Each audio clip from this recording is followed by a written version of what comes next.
Hi. How are you? Sorry about that. No problem. This is a perfect example of what we're talking about. Can't shut your I eyes after 6 o'clock, you're done. I had physical therapy today and I am Mm-hmm. wiped out. Thought Yep. I'm just I got my hair all done. I got my makeup all done because we were talking Yep. about how Tim and I get ready for this differently. Tim shows up and I need an hour and a half to get ready. So I actually stood Listen, at the it's sink. tough being this gorgeous. It's not easy. I know, right? Yep. So so and I'm like, I haven't had makeup and my hair done in Right. God, I don't know, weeks now. I'm in, Right. I don't know, grungy, and so I thought, okay, I'm just gonna sit here for a moment because it was like 8 o'clock. I thought just shut my eyes for a second because I didn't feel too Yeah. good. And next thing I know, it's 8:40 and we're supposed to start. I'm like, And I'm hello, hello, just and me, I'm here. Listen, this is what happens. I mean, you come home from whatever you're doing, whether it be work or school or physical yeah, therapy. You shut your eyes for 5 minutes, and all of a sudden the world flies by. I feel This is really what we're dumb. talking about tonight. So this is Okay. what we're gonna this is part of what we're gonna talk about. So Uh, welcome everyone to the Soul Traveler video blog. Tonight we're gonna talk about health issues, health in middle age and beyond.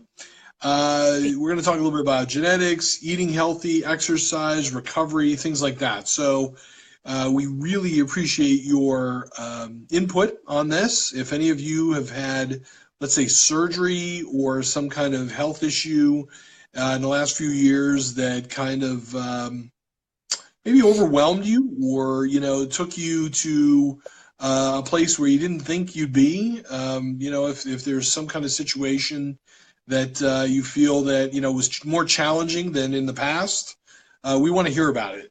So my name is Tim Camus. I am in charge of the midlifecrisistraveler.com website. I travel on a regular basis to various places, and I take pictures, video, and blog about them.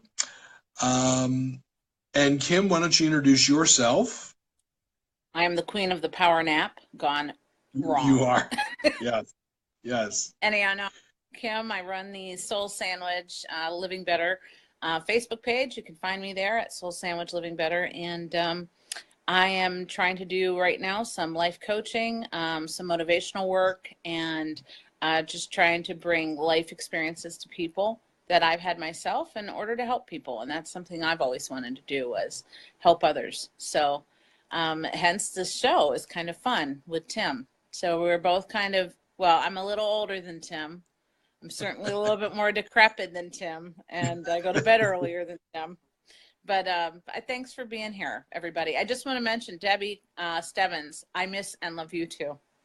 And Joe Bednaz is watching, and I think his name is Jay Weiland, was watching just a little bit before that I can see. If we don't say hi, maybe sometimes we don't always see who is on. Right. Facebook Live is a funny little animal. So sometimes Tim can see people that I can't see. We certainly want you to give questions tonight. We're going to be talking about what it's like to be, I would say, over 45 and facing health issues that you've never had to face before your whole life. Things start to kind of fall apart. How do you get Yeah. those things back together? How do you change a lifetime of habits? So we're going to talk about that tonight, you know. So yeah, if you have other friends and family that you'd like to share this with, please feel free to invite them to the conversation tonight. So Kim is in a unique situation. If you notice on the video, it appears that she's lounging back in bed, and she's probably got some cabana boy, like Easy massaging chair. her feet or whatever, and she's just, kind of chilling and everything. And it's cold outside, but she's nice and warm inside. So Kim actually went through hip surgery a couple of weeks ago, and she's in the midst of her recovery. So we wanted to talk about this tonight because Kim's actually going through this as we speak. So Kim, why don't you give us a little bit of background about your situation and what's happened in the last couple of weeks? Well, what I love about my situation, honestly, is that I now have an excuse to be the world's biggest klutz my whole entire life. Like, now there's an explanation of why I was the kid that could never do sports, that failed Right. repeatedly in gym class, cried her way to the top because I used to get like D's in gym class. And I always thought I was stupid. I kept falling down as a kid. So 1967, I wasn't sitting upright. And but eventually I did. So there was no big alarm.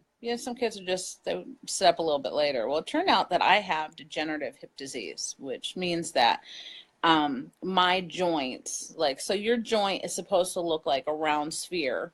I think it's called your femoral joint. Instead, Right. mine looked like a mushroom or a fist. And you're supposed to have, on the other side, you're supposed to have a socket so that those two pieces can come together, right, and work Yes. like a normal, Right. right? Mine didn't. So here I have this like fish-shaped socket, almost square, pushing itself into what they call a shallow. So it wasn't even a socket, it was a shallow. And I've had problems my whole life. In fact, they said I had contracted what they call, let me see if I say it right. It's ironic what it's called, but I think it's a bunch of French guys that came up with this. Legg-Calvé-Perthes disease, which is an inflammatory disease of the hips that I contracted between the ages of 4 and 10. Now, we look back on my history. I don't know. I didn't talk a lot when I was a kid. I didn't say when I was in pain. I think I just assumed everybody was, or that there was something wrong with me as a person. So I remember around 10, I stopped running because up to that point I could run. And by the time I was 10, it wore me out. Like physical activity really wore me out. I mean, I still Mhm. would ride my bike. I didn't seem to have as many problems with that, but that's a different motion than running or walking. I tripped over things constantly. I blame it on my inability to be able to throw a frisbee or a dart successfully. Mhm. So I don't ever play darts in a bar because I think I'll kill somebody. Right. I'm about that. I doubt very highly that's it. But anyway, so I lived with it. And then by the time I was 32, I was going down I was going down a flight of steps in the Washington D.C. Convention Center, and I was in flip flops, and I slipped. Except that I caught myself, but I kept sliding down the stairs, which meant I think I had a groin injury at that point, and you have this long muscle called the piriformis, and I think I set up inflammation in there, and then my life was never the same. I never walked right again. Mm. Um, I walked with a limp. I've walked with a limp for 14 years. I don't know what it's like to not walk with a limp. So Right. I'll be walking in like Save a Lot parking lot, and someone will come up to me and go, "Are you okay?" Right.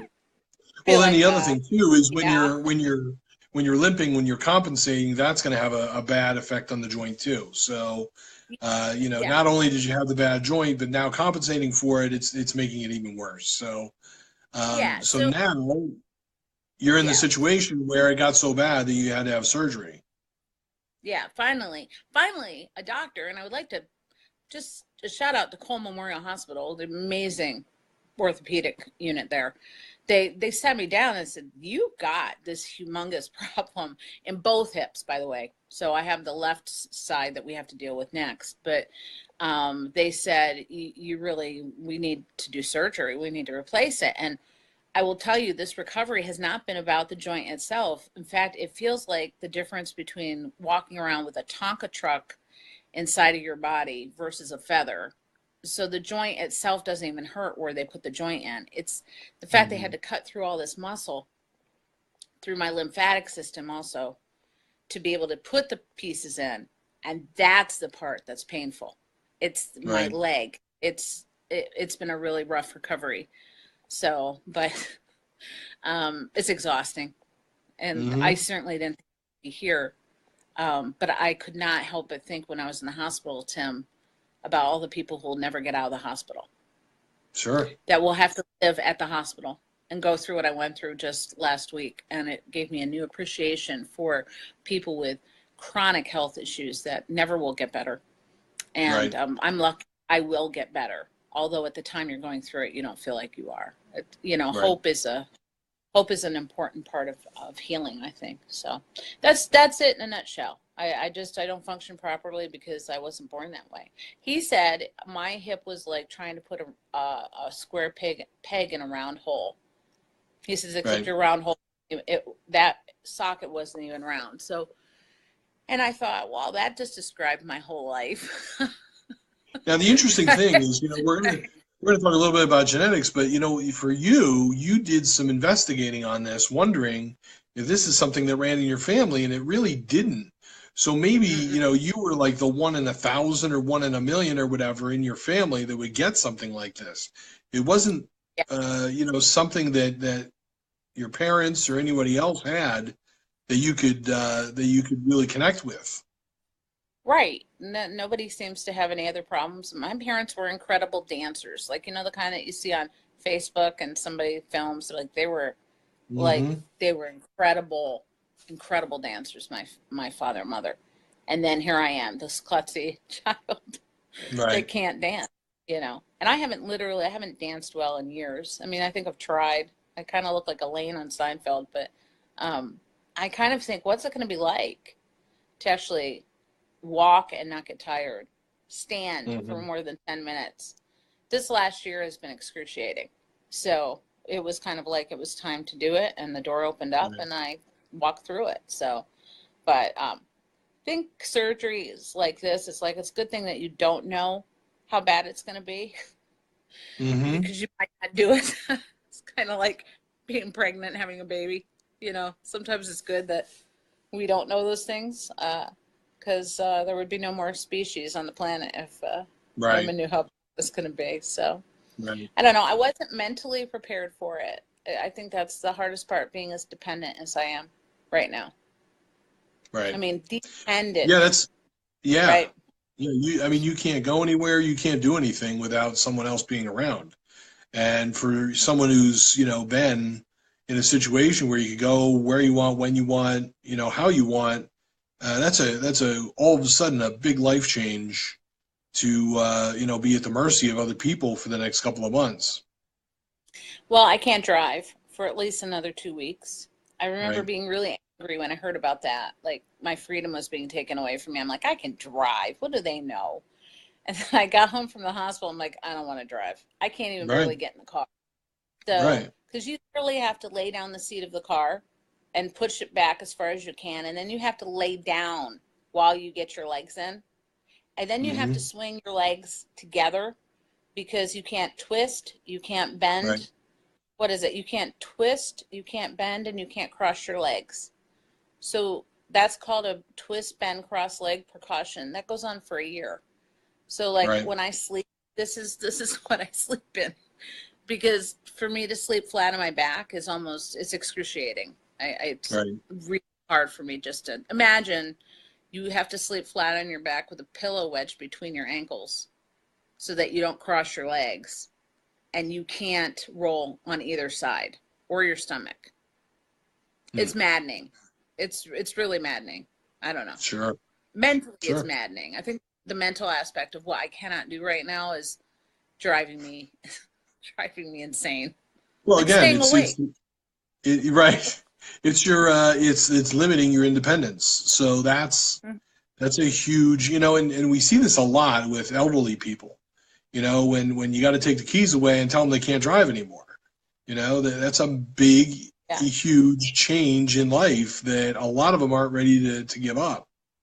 They for let's say 80 years, for the most part, so let's say 70 some years, they've been able to go where they want, when they want, how they want, and then all of a sudden you're taking the keys away and saying, we can't trust you to go wherever you want anymore. You have to have someone take you somewhere. So Right. that's a, it's a huge stop in the independence of someone's life, and changing that into, now you're going to be completely dependent on getting anywhere now. That's a huge move. So for you to do it now when you're younger, that's Mhm. it's a real slap in the face, so to speak. It's something that um, you know it's kind of, in a way, I kind of think it's almost like claustrophobic, where It you is. have this big whole world where you can go where you want, when you want, in this whole thing, and then now all of a sudden you're basically locked in the house for a month or two. And the only way you I get went out to is to get physical therapy. Right, physical therapy is your way out. That's not exactly yeah, fun, you I know. like got to see Sky today. I was really excited. Um, just I looked at my mom when we were driving back. I go, I wish there was just something we could do so we didn't have to go home. And there was really, I couldn't go to a movie. I couldn't sit that long. Right, There's nothing I could stand that long to do. Here's right. the thing about losing independence. I'm losing my independence for a month. I was enraged when they were like, you Mm, can't drive. I'm like, for an entire month. And I have to think about my grandma who's 100 and how she had to come to the conclusion herself in her 90s that she was never going to drive again. I mean, right. that's for the rest of your life. So I think we really have to think about our people out there who are elderly, the things that they have to, the losses, not just losses of freedom, but losses of friends. I said to my daughter, I think, I said, I'm going to more funerals than I am weddings. Like my Right. life has shifted. I mean, I don't know. Tim, you're kind of young still. I mean, there's Oh, that very young. edge where, you're probably still going to more weddings, I hope. Nope. No? Nope. Okay. I So can't. yeah. I couldn't even tell you. I can't even tell you the last wedding I went to. I can't even tell you. I Okay. don't know. It's been a few years, Right. but people know not to invite me, so that's part of the issue too. But that's another episode of the blog. So, but Disrupting but things. but yeah, well, I get what you're saying though. Is that Yeah. there's your friends are no longer of an age where they're going to be getting married or having kids unless they're getting married a second or third time or whatever. Hmm. But I think that what I'm curious to know is how is this going to affect you going forward? So, what are there any life changes that you have to make or you want to make in order to deal with this once you get back on your feet and living your regular life again? I can't remember what it's like to live a regular life again. I Okay. I can remember what it's like to live a more regular life, but I still always had the hip problems, the hip degeneration. So Right. always had pain and stiffness. So I don't know, just just in the last week and a half, 2 weeks that I've been home from the surgery, it's amazing that I don't have any joint pain, but I don't have any osteoarthritis there either.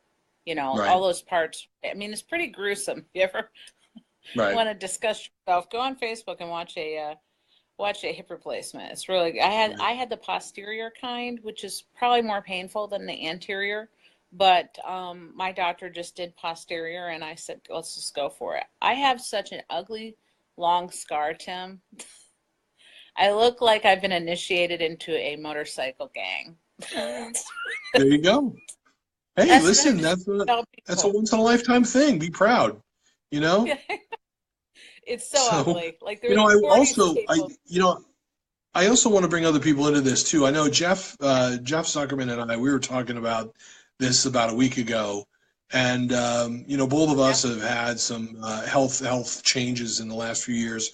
So, Jeff, if there's anything you'd like to speak up about, about how it's affected you or how frustrating it is or whatever, feel free to chime in. We'd appreciate any kind of comments you have.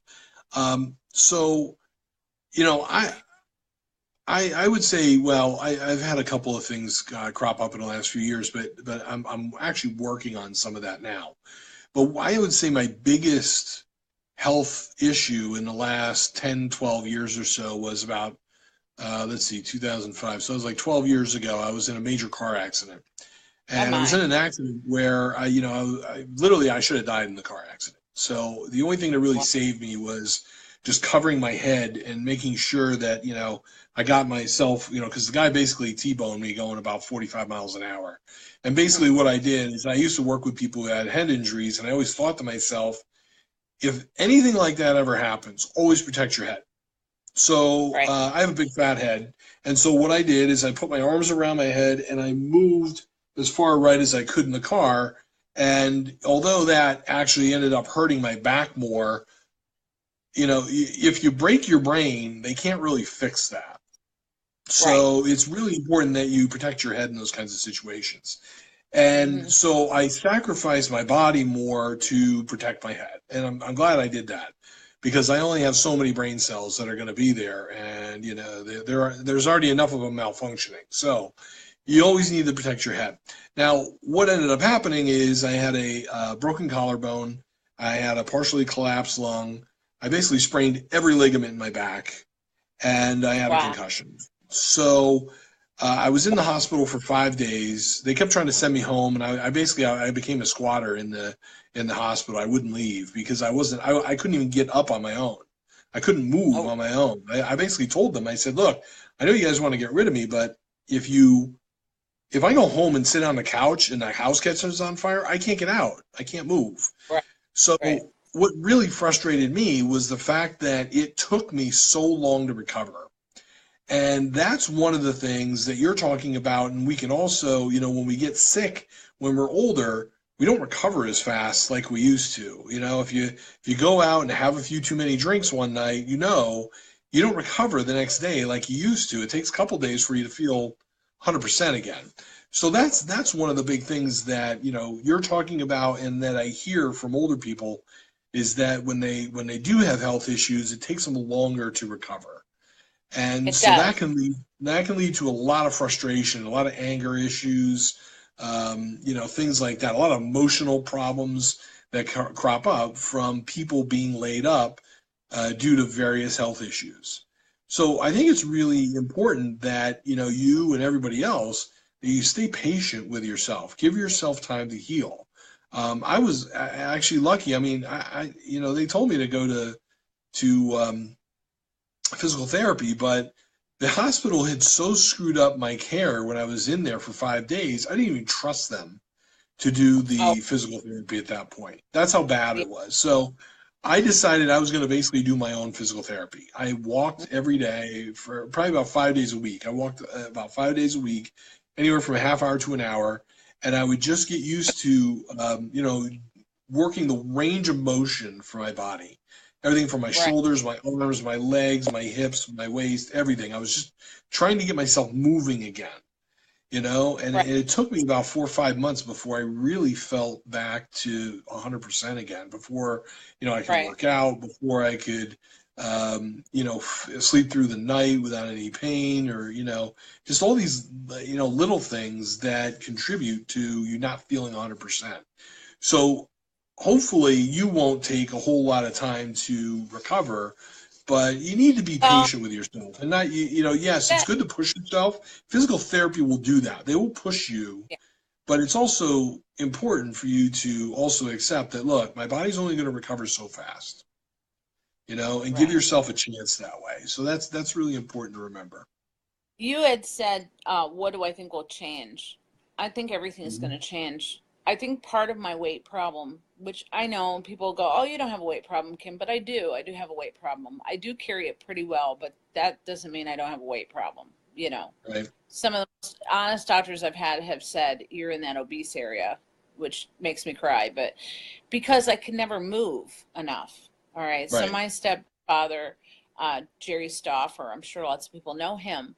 He's a marathon runner. He's an incredible runner, and he's been a great encouragement to me. But we've talked about the fact that because I've had this degenerative hip issue on both sides, you know, I can never get to the runner's high.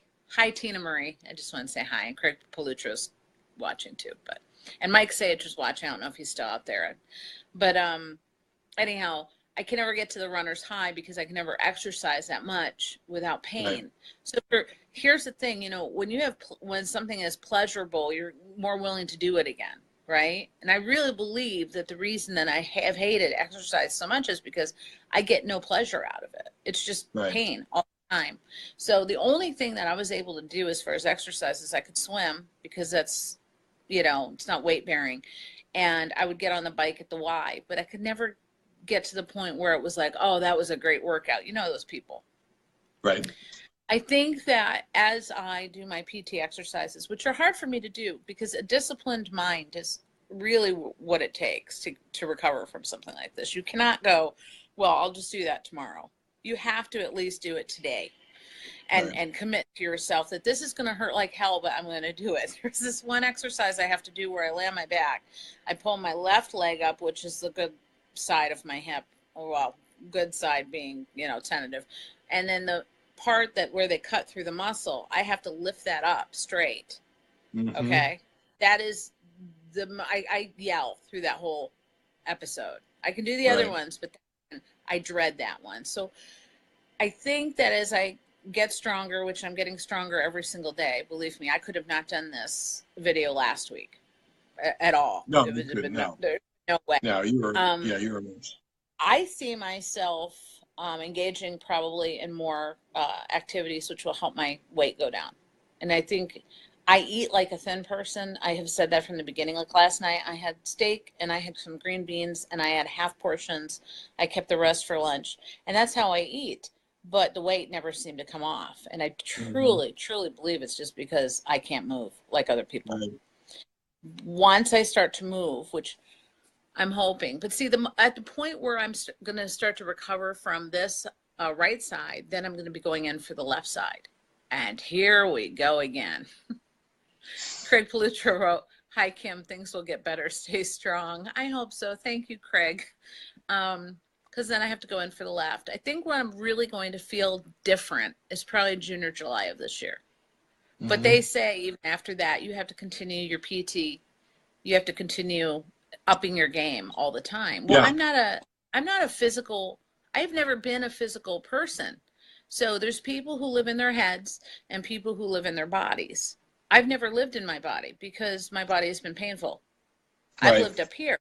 So, and now Well, I'm going to have to create some life balance, Tim, of living both in you're my gonna body you're and you, okay. Well, what you're gonna have to do, you're gonna have to find your thing, whether it be, lifting some light weights or on the bike or in the right, pool or yoga or whatever it is. You're going to have to find your thing, and you're going to have to do right. that about 4 days a week, because here's the choice. Here's the choice you I know here's the choice you have. The Yeah. choice you have is to either build this up through strength and stretching, Mm-hmm. or withering away. And Yeah. that's your choice at this point. Look, you have a second opportunity to have a healthy life. Your first Lightning. choice That, was that not is really, a really healthy experience for you. You got mm-hmm. progressively worse over the years and could do less and less. This is your first real main opportunity to have a healthy life. So this next year is crucial to your development, because Right. you finally have the proper blood flow and circulation and the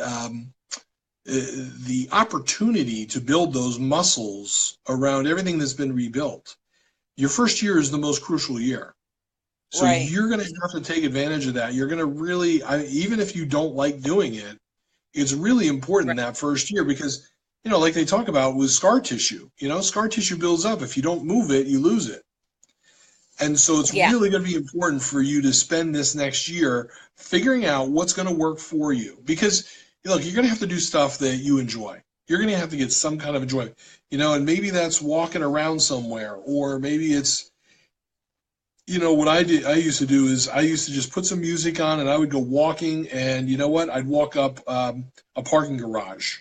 There'd be 6 or 7 stories or whatever. You know what? It would kind of take my mind off it, and I would work on my breathing and my arm movements and all that stuff when I was coming back from the car accident. You're going to have to find whatever's going to make you feel comfortable and still challenge you physically. And that's Mm-hmm. that's going to be the biggest thing, because you have this next year to really start building yourself up so that you can do all the things you haven't been able to do for the last couple decades or so.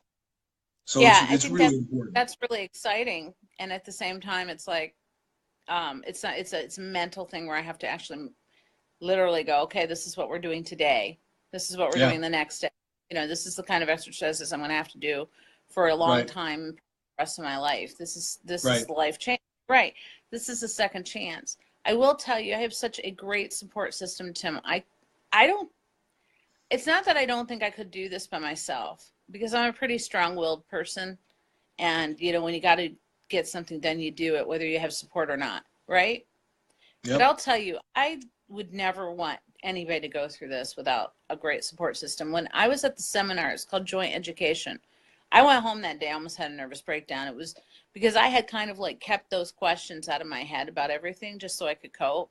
And then 2 days prior or 3 days before the surgery, I go to the joint education class, and like by the time I'm wrecked by the time I get home, I'm in such a bad mood. Mm-hmm. Sure. Because like this is where I hear I can't drive, I can't bend, Yeah. I can't twist, I lay flat. I'm like, how in the world am I gonna? So there was a lady sitting at the table, and she was about 75, and she said, "I live alone, and I don't have anybody to help me. What am I going to do?" And I keep thinking about her. I keep praying for her. I wish there was something I could do. I don't even know her name. I'm really hoping they were able to get her into some kind of home hospice health with even a nurse coming in. But I cannot imagine doing it without the love of my friends and my family. Everybody has been super supportive of me, especially my mom.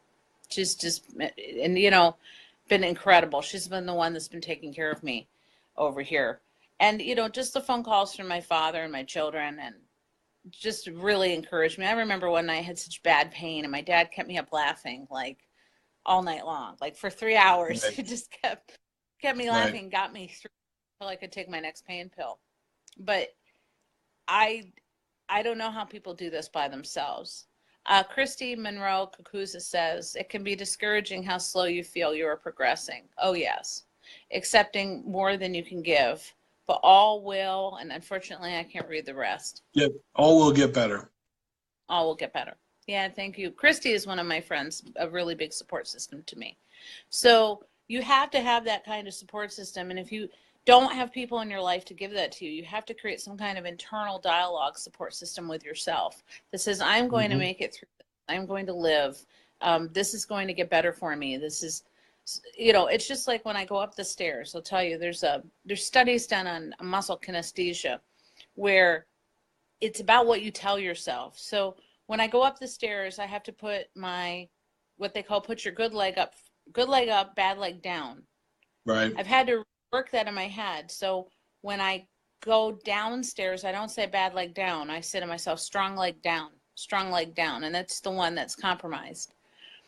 There's this exercise, and I've done this in groups of people when I taught groups, where you have somebody, hold out their arm, okay? And you say, okay, I'm going to press down in your arm, and you press up, and don't let me press your arm down. Have you ever seen this, Yeah. Tim? This is amazing. I've done this on big guys in front of groups of people. And so I said, put your arm out. And they'll put their arm out, and they won't let me press their arm down. I go, okay, same arm out. I want you to say, I am weak, I am weak, I am weak 10 times.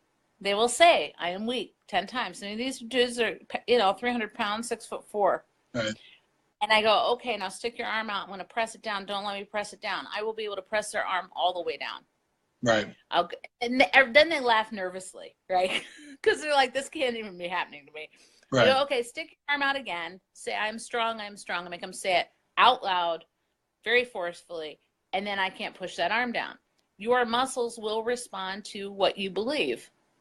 If I believe I'm weak, or that my right side is weak, my muscles will respond that way. But if I constantly tell myself that my right leg is the strong one, I get much better performance out of it. Mike Cross says, I tell myself I'm still 19, bulletproof. Well, okay. I think you're still 19, Mike. Bulletproof, copious amounts of box chard and ibuprofen. But I'm somewhat of, you're going to have to read the rest of that because I can't see the rest of it. Somewhat of a caveman. Mike, I know Mike. Mike was a caveman at 19, and he's still a caveman now, so nothing's changed. Mike, I don't know, you came in on this, but we're talking about my surgery I just had. I had a full right hip replacement. So that's funny. Yeah, I tell myself I'm still 19 too. But when I was in surgery, I guess it took 3 hours because the muscles around the area were so incredibly tight that the guy who was the PA that was putting the stuff in with the doctor, he said that he had really had to work it to get those muscles to open up so that they could shove that in there. Your body goes into a protection mode when you're having problems. And one of those is muscle tightness, because the muscles Yeah. will wrap around the area that's affected and inflamed. And so, but honestly, I truly believe the mind is powerful. It really depends on what you say about things. And let's say it's a bunch of garbage. Let's say that is a bunch of garbage hooey. Well, maybe it made you happier before, it got really bad. So what's wrong with that? What's Yeah, wrong well, with believing you're getting better?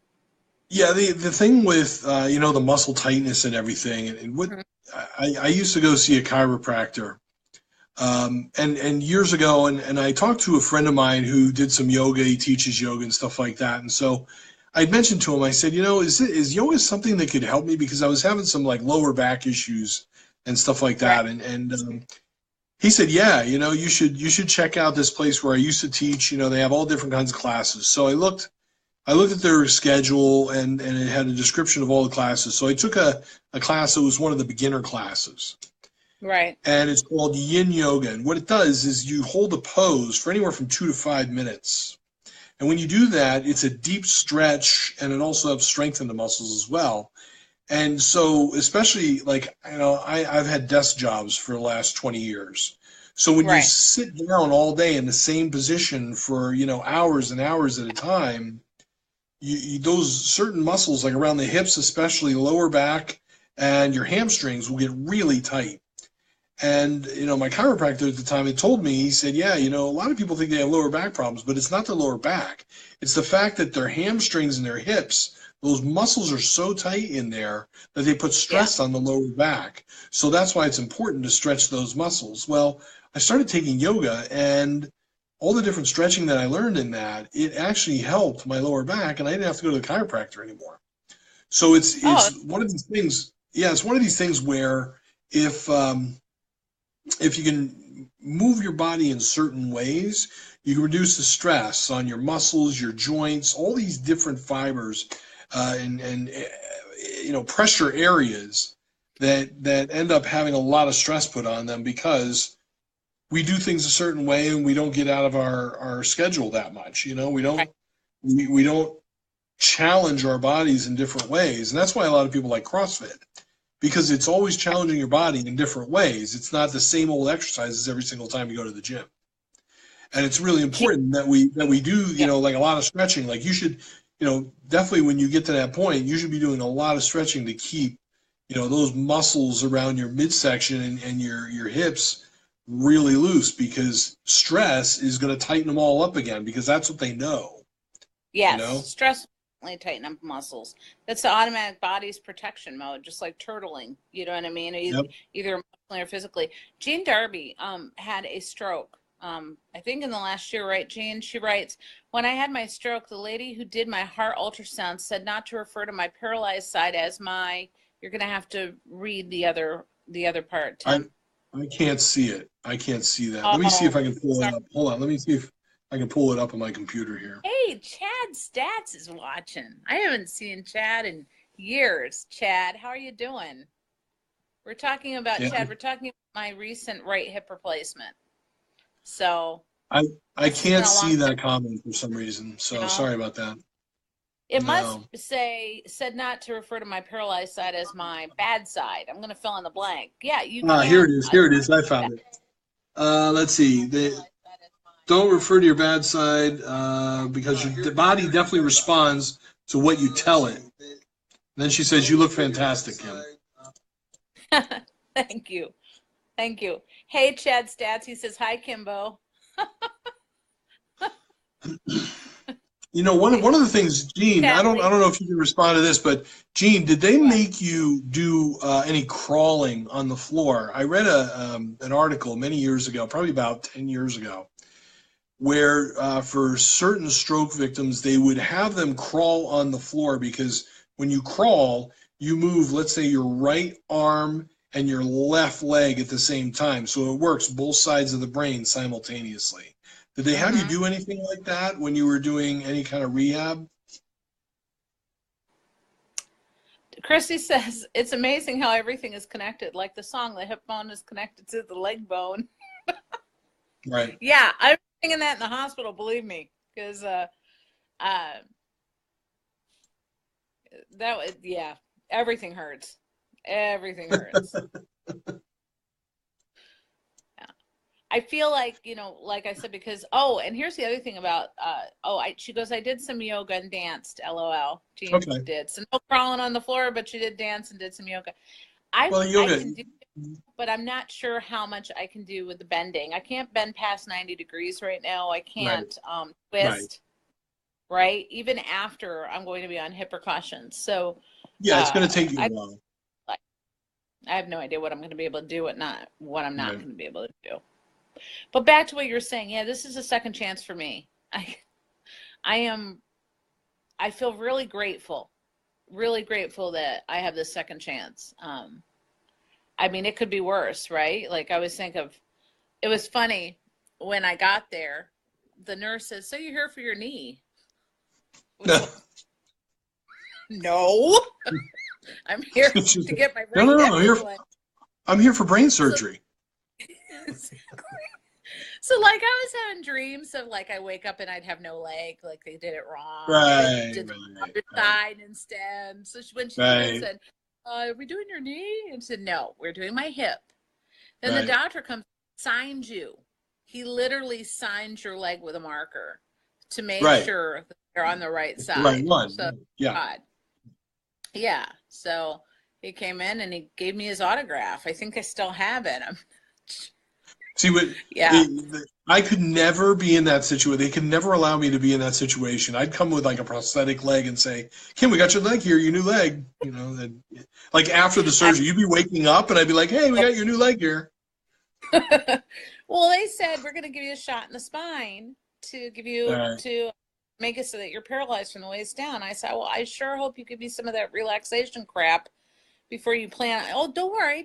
They said we're gonna anesthetize the area. I said, so you're gonna give me a needle in the spine, so when you give me a needle in the spine, it won't hurt. I'm like, I don't even want to know. Honestly, I don't even remember it. I don't remember it. My cousin, I feel bad, had pretty vicious knee injury about 30 years ago. They experimented on me. Can you read the rest of that? Yeah, stem cell stuff. Cow meniscus, and now he's trouble free. Really? Wow. Well, they're doing incredible things, aren't they? I mean, they really are. ACL. ACL. I was wondering what CAL was, but anyway. No tattoo, just yeah, right. Yeah, it's just a Sharpie.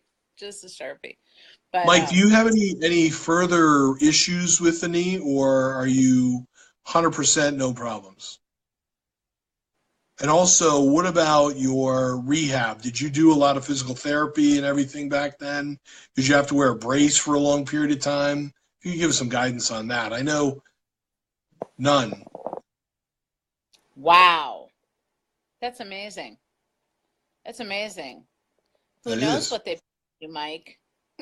Right, exactly. Probably tagged for the U.S. government. You don't even know it. Mike drank a lot of Schlitz. That's what his rehab was. 16 ounces at a time.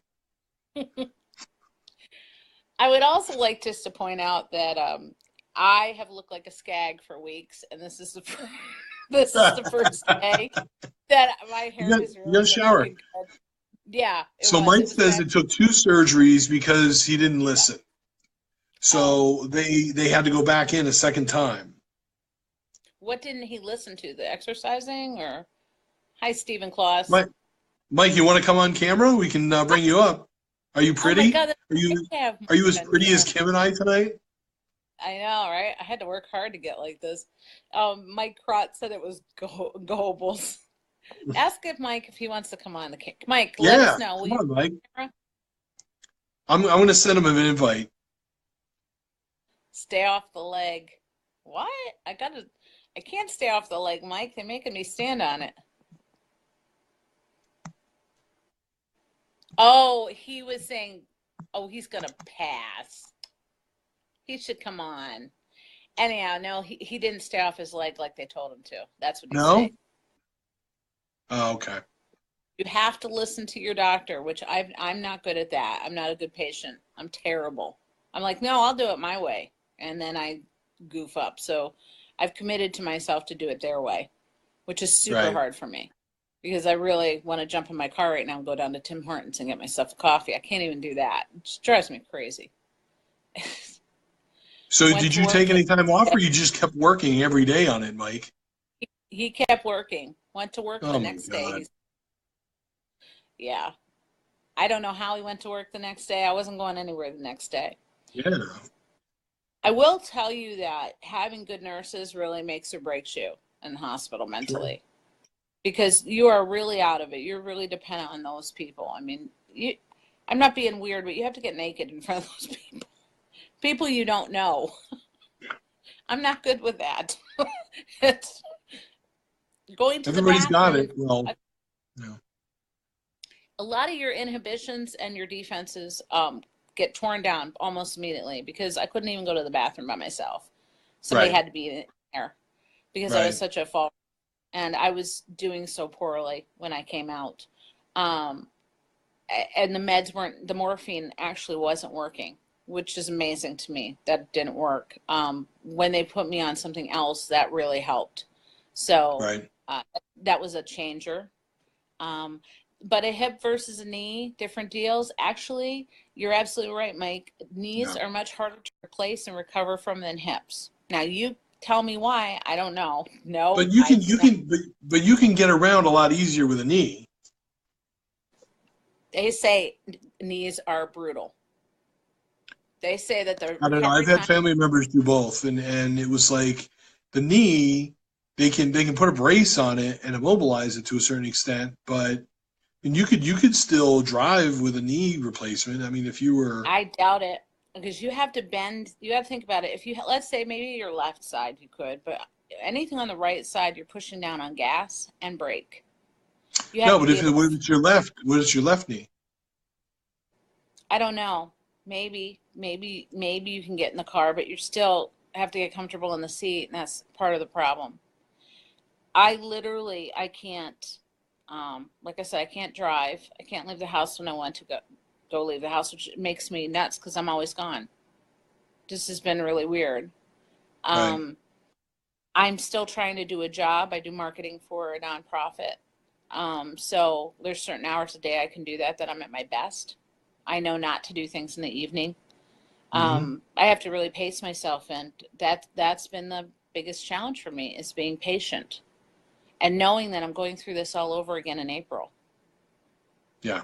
I I You think better it's get not going to be patient as in a bad. hurry because yeah, you better get patient What? in a hurry because you got a long road ahead. You're not even halfway done yet. Right? Like a Yeah. deboned chicken. Yeah. Yeah, I'm not halfway done yet. But you know what keeps me going? And I said this in a post on my own wall. I said the fact that I could dance with my son at his wedding in June. Mike Crott wrote, "I raced a car in a brace, hence."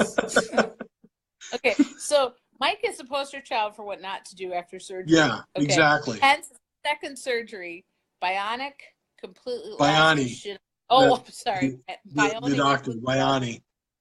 Yeah, who's Yeah. Biani? Bayani, he was a doctor in Bradford years ago. Dr. Oh, Bayani completely lost his shit on me. Yes, I could see that happening. yeah, right. Does anybody have any questions for me or Tim about or things that you're Yeah. going through that you haven't wanted to deal with? I think a lot of people our age keep things quiet. Like I have like people that go, "Well, I had a pain in my heart last year, but it went away." Right? Never came back, so I didn't deal with it. I would like to mention that, particularly people in the class of '84, we've lost an awful lot of people um, in the last, I would say, 10 years. Way young, particularly our males in our class, dying of heart attacks left and right. Just sudden heart Hmm. attacks. No real warning. Just bam. Then I think you really start to understand your own mortality at this age, and you're losing parents too, which I think also brings you face to face with your own mortality. I mean, what do you think of that, Mike? Or what do you think of that? The whole mortality thing and understanding that you're finite and we're not 19 anymore. And we're like the age of our parents when they were really, old, right? Oh, yeah. Yeah. I Yeah, mean, how do you I feel about mean, it? Well, I don't know about anybody else. Oh, am I going to get the stop smoking thing now? Yes. This is an intervention for Mike Crott. Yeah, Uh, this is, yeah, I faked my surgery, Mike, just so we could get you on the air. All right. I'll tell you, I don't, I guess I have a really different perspective on life in that I've had a few near-death experiences, Hmm. and I'm just like, look, if it's your time to go, it's your time to go. I guess I don't think about it. I don't worry about it. I mean, literally, if I die tomorrow, I did the best I could for 48 years.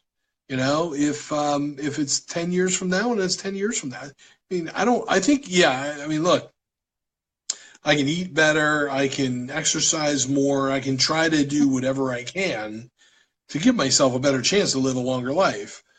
But if it happens, it happens. I'm not going to sit here and deprive myself of happiness, worrying about whether tomorrow or next week or 10 years or 30 years from now is the right time. So Mike says he feels better than he did when he was, excuse me, in his 30s. Well, I agree with Mike. I mentally feel better than I ever did when I was younger.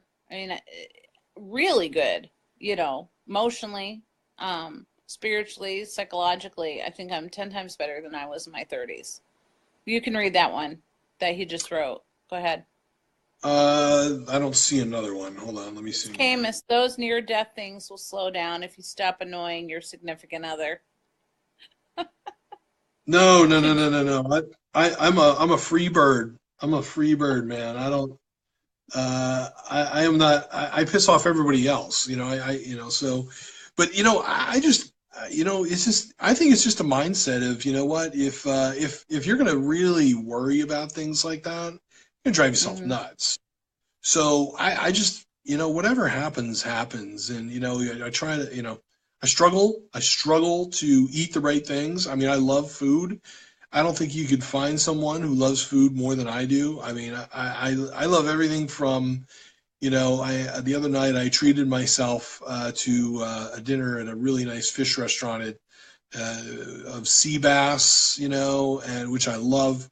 But you know what? I also the next day I went to Burger King. You know what I mean? I love all different kinds of food, and so that's always going to be my downfall. That's always going to be my struggle. And it's hard. It's hard to And I was recently talking to my aunt, and she's gone through some of it too, where she's changed her diet and her vital signs are so much better. And it's like, but you know what? She struggles with it. It's hard. It's a real challenge to try to eat consistently in a certain way that's going to help your body function better. There's too many temptations out there. There's too many different things that are engineered to entice our palate. So Well, I think the last 2 or 3 weeks that I've been recovering, it's really nice because I'm staying with mom and she's making me eat all these healthy things and I just don't really have sugar in my diet. And I really agree that mm, not having the fast food, the restaurant food that I'm used to eating, and right, the sugar I was having has made this huge change in my incision. Like this is a pretty nasty 8 inch. I would say it's at least 8 inches. It runs from my hip down my leg. right, Um, in record time, this thing is healed. There hasn't been any infection. There hasn't been any hmm oozing. It just healed beautifully. Like it's incredible. And I really do think it's what I've been putting in my body. And I know that I'm going to have to, I guess if you're given a second chance, you have to act like you're grateful for that second right, chance. right. And Yep. so what you were saying about what I plan on doing, I was saying kind of ignorantly before I went into surgery that I wanted to learn how to salsa dance in the fall. Well, I hmm know that's probably not going to happen. Okay. But I think the following year, I will learn how to salsa dance. Now, I know that sounds Sure. stupid, but for me, it's like a testament to I've never been able to dance like that or move like that. When I Right. was in high school and I would watch other girls walk, their hips would swing like or watch dancers, you know how their hips swing? Yep. My hips never my hips never swang. Like they just stayed they just I walk like this, everybody was like walking like this. So now I'm thinking of ways of how am I going to enjoy my life? Well, I'm absolutely going to learn to bicycle. Like, I wouldn't necessarily say marathons per se. I don't really want to overdo it, but I would like to be not in races, but you know how they kind of, you go in groups and you Yeah, bike yeah. long distance. Yep. That's something I'm looking forward to too. So like you Sure. said, I think you have to find at this point in your life, no matter whether you're in a position like me having a full right hip replacement, which I'm pretty young to have one, by the way. Most people Right. don't have their until they're like 70. Yep. I have to start thinking differently, you know, pulling from the body. Like I said, you know, people that live in their body and then people that live in their mind. Right. I have to somehow make that not a total switch, but somehow make a balance between those two sides of me. And that's a Well, side that I has untapped. well, I think the thing is, you know, you're like we were talking earlier, you're going to have to spend the next 6 months to a year preparing for that. You Mm-hmm. know, if you put it in the context like these Olympians, you know, Right. they have to train in a way to prepare their body to do more complex moves. So you're going to have to do the Right. same thing. You're going to have to spend six Right. months to a year to prepare your body to do salsa dancing. Right. For your body, because you've never really done anything like that before, that's going to be a complex move.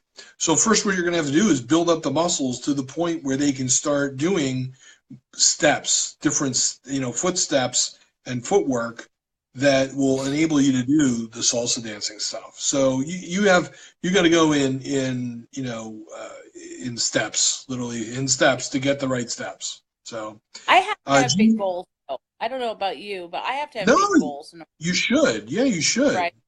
You Yeah. should. They keep your hope up. I think that Hmm. whatever you get excited about and passionate about and go, that's what I'm shooting for. Um, yeah, Mike just wrote, Kim has a huge commitment lifestyle change. Yeah, this is going to be my biggest, that's going to be the bigger struggle than just learning how to walk normally because I've walked kind of pigeon toed also and I have to like train that Yep. foot. Jean Darby just said something. I read part of it, but why don't you read the rest of what she said? Yeah, let me pull it up again here. So she was talking about when your parents pass away and mortality. Let me hold on. Let me try to pull it up again here. I can try. This is, I got part of it. It says, enjoy every day, And one day at a yeah, time, that's for it. sure. But it's a weird feeling when both of our parents have passed, and then I can't read anything else after that. She said. Then she says you definitely think about your own mortality. Yeah. This, it's not that I'm afraid to die, as Woody Allen once said. I just don't want to be there when it happens. Okay. So, Yes, very isn't nice. that hysterical? Okay, so I am not afraid to die, but I don't really want to. I mean, just I Right. get what I want. So I just feel like I'm going to live a really long time. But while I'm living, God, I want to experience all of it. Well, yeah. And I my mean, body part of that because I can fool myself into believing I can stay at this weight and it's all going to be okay because all this weight puts extra weight on my joints. Just everything has to change, right? right. It's just got to, it has to change.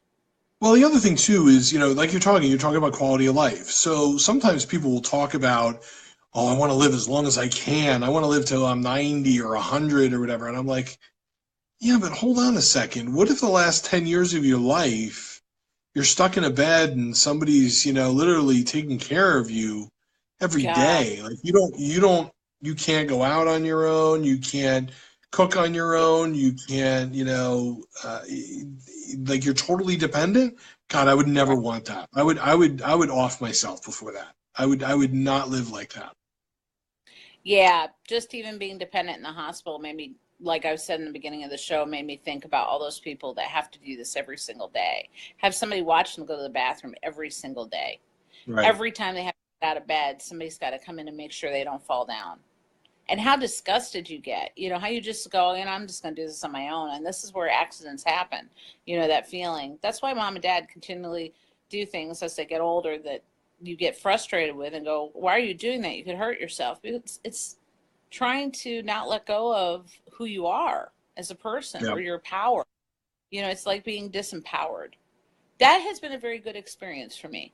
I will say this has been, thank God this has been character building and not a lifetime of of this is it for the rest of my life. Thank God that this has just been a character building experience rather than a way of life. I am really grateful for that. Anybody out there with diabetes or, other health concerns that are long term, trying to tackle those on a day-to-day basis? I literally had to get a shot in my stomach every single day I was in the hospital. It was called a bridger for Coumadin to make sure that I wasn't clotting. And it wasn't horrible, but it certainly wasn't pleasant to have to get a shot in the stomach every day. Right. And all I could think about was all those poor people that actually have to give themselves a shot in the stomach every day for the rest of their life. Like, it's amazing what you can get to, but Jean said, enjoy every day, one day at a time for sure. Oh, I'm sorry, Jean, I just reread what you wrote. Sometimes this is hard. Jean said you have to keep being active at some degree so that you can have the best life possible, which is very true. If you don't move it, you lose it. And, let's see here. Mike, you have lupus? Mike says lupus, ugh. Jean also says quality over quantity. Yeah, when you're talking about, living, I guess, I can't imagine being like 85 or 90 years old and being in like the people tell me all the time, I've had a lot of elderly family and friends and stuff like that. And it's like, oh, I have this ache and that pain and this, and just being always kind of, having to go to the doctor every other month and, just, oof. Well, you see people like that in the waiting rooms. Yeah. And been there before that they practically live at the hospital. And you go, how does that happen?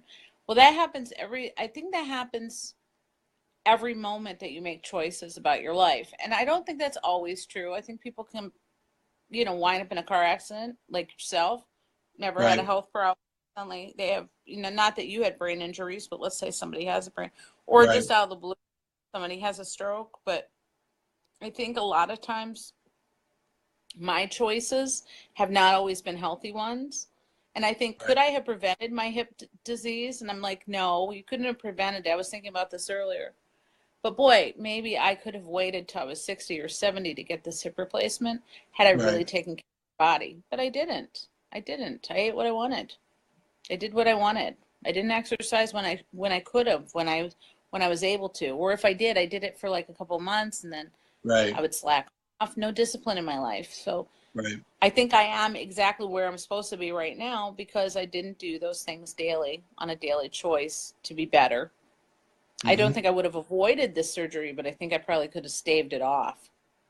Right. These things last 15 to 20 years. So I'm looking at this again sometime in my 70s. I'm really hoping by then they have a different way of going about things in 20 years with the way medicine's going. So it's not so intrusive. Because this, I don't know if man, the thought of going through this again in my 70s freaks me out, particularly since I don't know if I'll even have health insurance by 70s. Right, of course. I don't know what's going to happen in this country. So I don't know. I'm just grateful for every single day. That's how I feel. And I think that's going to keep me afloat. Yeah, that'll definitely help you. Jean says she has to get that shot too because she has a clotting problem, which combined with the hormonal therapy caused her stroke.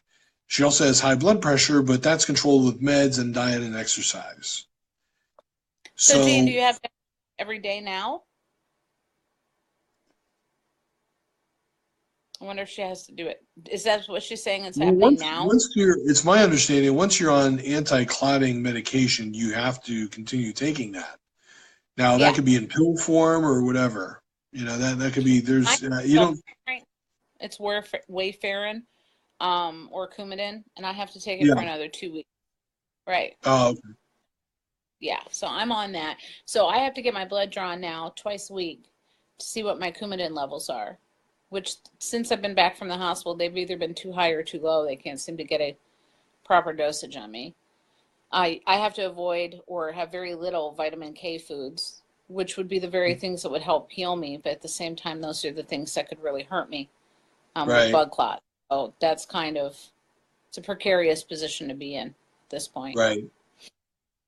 Well, I think anybody else writing in? Jean says she's going to need the shot for her upcoming rotator cuff surgery. Jean, you better get on that really quick because baseball season's coming up. If pitchers and catchers are already reporting, I mean, you got to get these things going. I mean, they're already playing exhibition games, these guys. So you're going to miss out on the first couple of months of the baseball season if you don't get this done fast. Well, I want to thank you for coming, right? That's it. That's all I got. So you'll see me here again this next week. I promise I won't fall asleep at the time our show's starting and turn my ringer off. I turned my ringer off because I didn't want my ringer going on when you didn't want to be woken up. That, just admit it. You just didn't want to be woken up. I woke up. I never fall asleep like that easy either. I was exhausted today. And I look at the phone, it's 8:40. I'm like, I was like waking up late for school when you're in high school. This is what happens when you get elderly, when you reach, that age. What can you do? What can you do?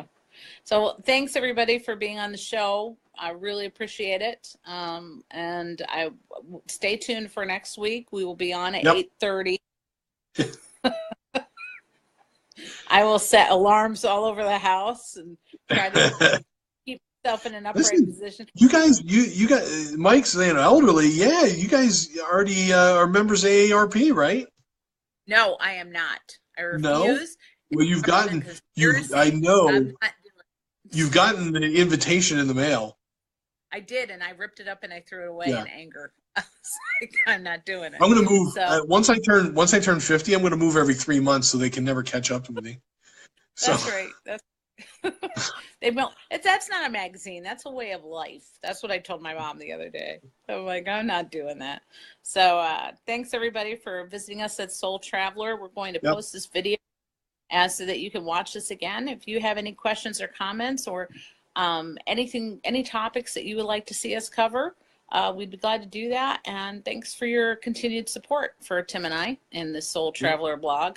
We're really enjoying this. So thanks a lot. Yeah, thanks, guys. And please share with all your friends and family. We like to have as many people on the videos as possible. So thanks again, and we'll see you next week.